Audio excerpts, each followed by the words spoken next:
Hey y'all, Irix Guy here, and this is a convenient way to cook hot dogs while backpacking. It's a telescoping pole.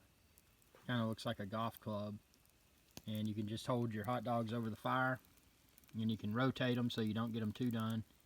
And the best part is the hand grip is kind of insulated. Not that it gets hot this far down anyway, but that's nice that it does.